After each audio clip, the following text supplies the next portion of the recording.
नमस्कार स्टूडेंट्स, कैसे हैं आप सब लोग। आप सबका एक बार फिर से स्वागत है Byju's exam prep IAS Hindi के यूट्यूब चैनल पर। आज है 1 फरवरी 2023। आज हम लोग देखेंगे कि प्रारंभिक परीक्षा की दृष्टि से कौन कौन से प्रश्न महत्वपूर्ण हैं। सबसे पहला प्रश्न, निम्नलिखित में से कौन से क्वाड समूह का हिस्सा है।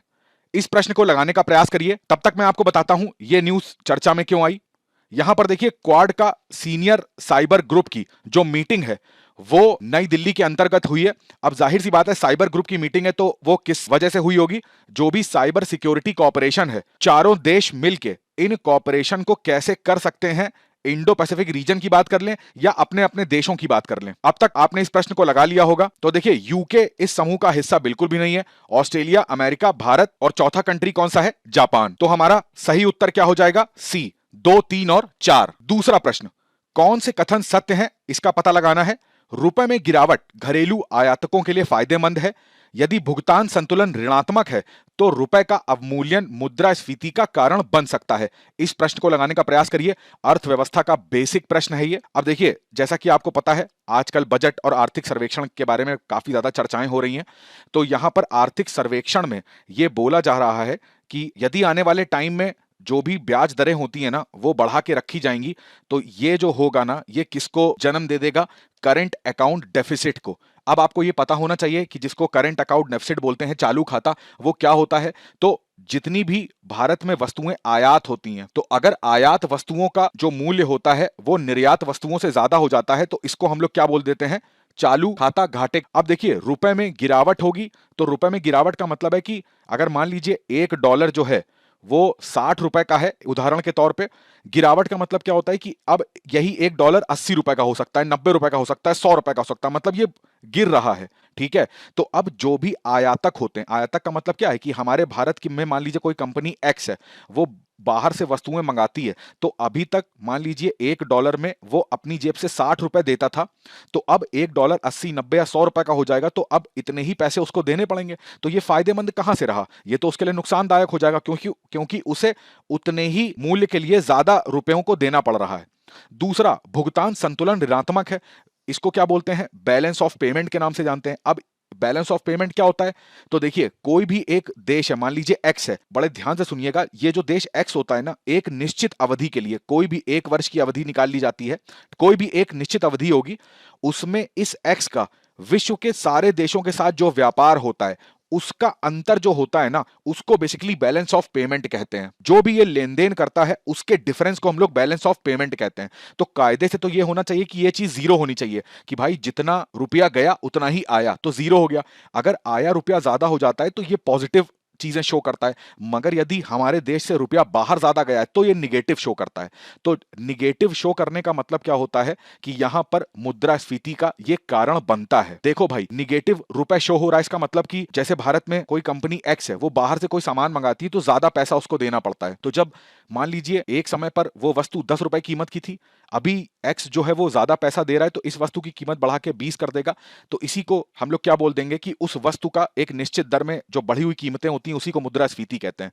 तो यहां पर पहला वाला कथन गलत है, दूसरा सही है, तो इसका ऑप्शन हो जाएगा बी। अगले प्रश्न को देखते हैं। यहां पर भी आपको सत्य कथन की पहचान करनी है। 3 कथन आपके सामने हैं। राष्ट्रीय सुरक्षा परिषद की अध्यक्षता भारत के प्रधानमंत्री के द्वारा की जाती है। इसकी संरचना 3 स्तरीय है। यह पीएमओ के अधीन एक कार्यकारी कार्यालय है। ये आपके सामने ऑप्शंस हैं, इसको लगाने का प्रयास करिए। अब देखिए, जैसा कि आपको पता है, आज हम लोगों ने द हिंदू के समाचार पत्र विश्लेषण में भी इस न्यूज के बारे में अच्छे से चर्चा करी थी कि यहां पर आईसीईटी, ये जो कॉन्फ्रेंस है, इसका आयोजन करा गया। इसका फुल फॉर्म होता है initiative on critical and emerging technologies. Basically इन मुद्दों पर चर्चा होती है। यहां पर क्वांटम कंप्यूटिंग की बात कर लें, 5G 6G टेक्नोलॉजी, बायोटेक, अंतरिक्ष और सेमीकंडक्टर। तो यहां पर भारत की तरफ से हमारे राष्ट्रीय सुरक्षा सलाहकार अजीत डोभाल जी, और दूसरी तरफ इन्हीं काउंटर पार्ट यूएसए की तरफ से ये वहां के राष्ट्रीय सुरक्षा सलाहकार हैं। अब देखिए, यहां पर चूंकि एनएसए भाग ले रहे हैं, तो ये किसके अंडर में आ जाएगा? राष्ट्रीय सुरक्षा परिषद के अंडर में। इसके बारे में आपको पता होना चाहिए। कोई भी जैसे सामरिक महत्व की चीजें होती है ना, जहां पर भी हम लोग अपनी सुरक्षा की दृष्टि से, डिफेंस की दृष्टि से योजनाएं बनाते हैं, तो ये जो सामरिक महत्व है, चाहे वो किसी राजनीतिक कारण से जुड़ा हो या वो किसी आर्थिक कारण से जुड़ा हो, क्योंकि अर्थव्यवस्था को भी एक देश दूसरे देश की अर्थव्यवस्था को साइबर क्राइम के माध्यम से खराब कर सकता है। या फिर बात करते हैं यहां पर ऊर्जा की दृष्टि से, ठीक है, तो जैसे आप देखते हो साइबर अटैक्स हो जाते हैं न्यूक्लियर पावर प्लांट के ऊपर या किसी ऐसी डैम के ऊपर, तो इन सब चीजों के ऊपर जो योजनाएं बनाई जाती हैं ना सामरिक दृष्टि से, वो बनाने का काम किसका होता है? राष्ट्रीय सुरक्षा परिषद का होता है। ठीक है, इसके अगर अध्यक्ष की बात करेंगे तो वो एनएसए होते हैं। वापस लौटते हैं अपने प्रश्न पर।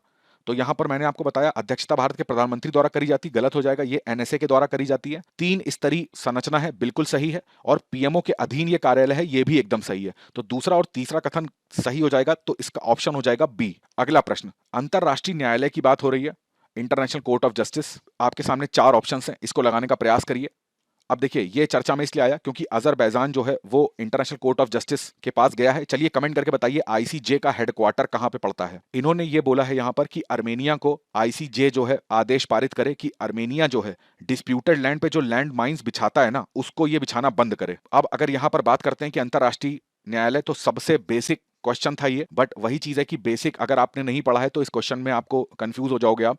तो ये यूएन का ही एक ऑर्गन कहा जाता है। बताइए कमेंट करके यूएन के कितने ऑर्गन हैं और उनके नाम क्या क्या हैं। एक ऑर्गन तो यहां पर बता दिया गया है, बाकी ऑर्गन्स के नाम कमेंट करके जरूर बताइएगा। 2017 की प्रारंभिक परीक्षा में प्रश्न आया था, उसको देख लेते हैं।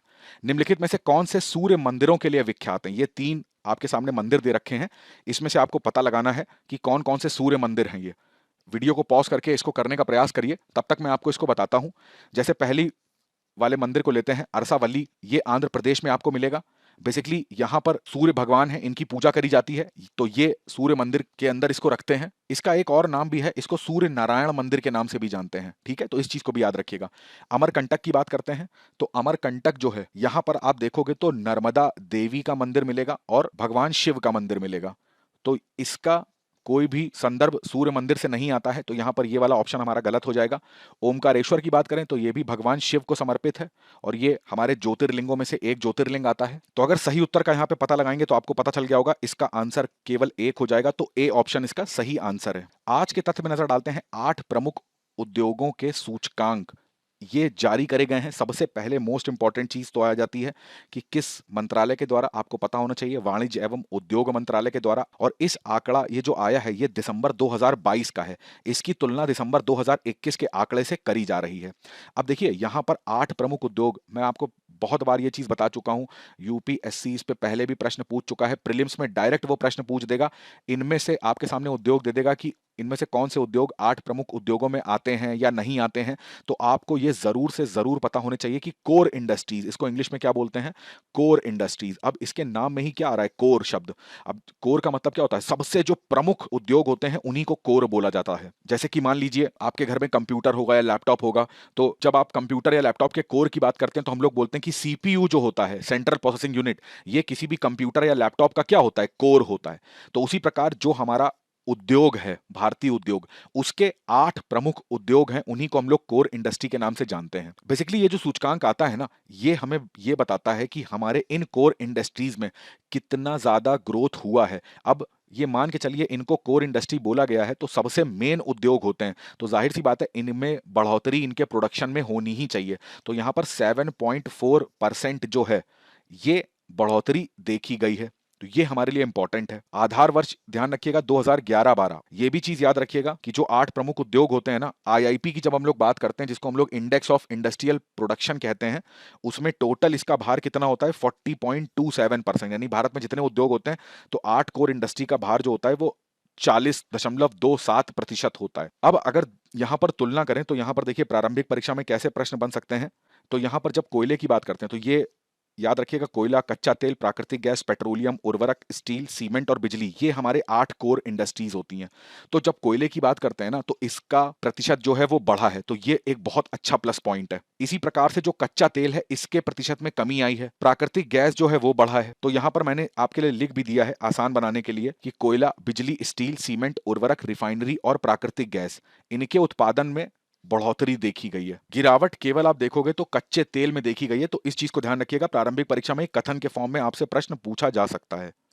यहां पर ये पीआईबी से मैंने आंकड़े आपके सामने रखे हैं, आपको हर चीज का प्रतिशत याद करने की जरूरत नहीं है, इसका याद कर लीजिएगा कच्चे तेल का, क्योंकि अकेले इसी में कमी आई है, तो यहां पर ये प्रश्न आपसे पूछा जा सकता है। और इन पे बहुत सारे भारत के जो अन्य उद्योग हैं वो भी डिपेंड करते हैं, तो अगर इसमें डेवलपमेंट होगा तो अन्य उद्योगों में भी जाहिर सी बात है, यही जब वस्तुएं प्रोड्यूस नहीं कर पाएंगे तो इनको रॉ मटेरियल वगैरह कहां से मिलेगा। तो जब ये डेवलप होते हैं तो बाकी के जो उद्योग हैं उनके भी डेवलप होने के चांसेस बढ़ जाते हैं। तो ये था आज का तथ्य।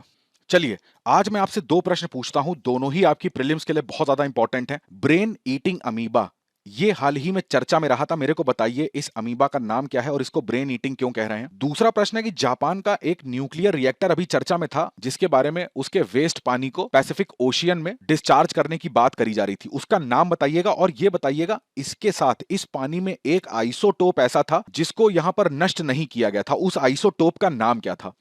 मोस्ट इंपॉर्टेंट प्रश्न है, इनको जरूर कमेंट करके बताइएगा।